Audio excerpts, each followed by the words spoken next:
I would like to preface this video by saying that this is not a Wing Chun versus Brazilian Jiu Jitsu video.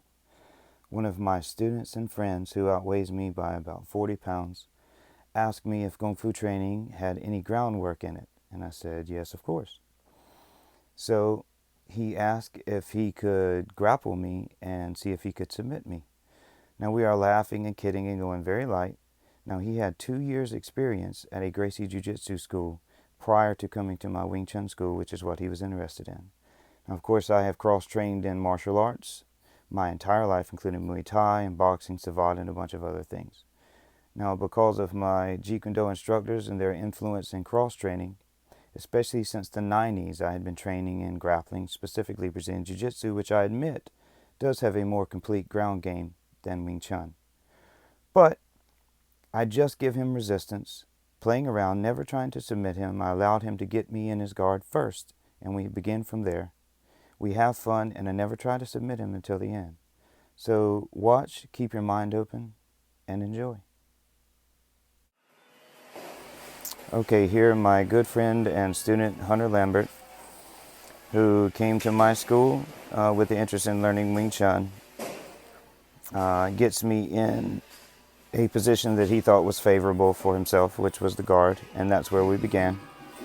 Now we're going very light with me just providing resistance and allowing him to try any submission that he likes. I'm not trying to submit him in any way.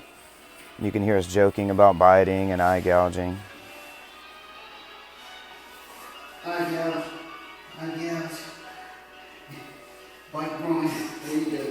Now of course I have more experience than him, over 40 years in martial arts training, and he simply makes a mistake here.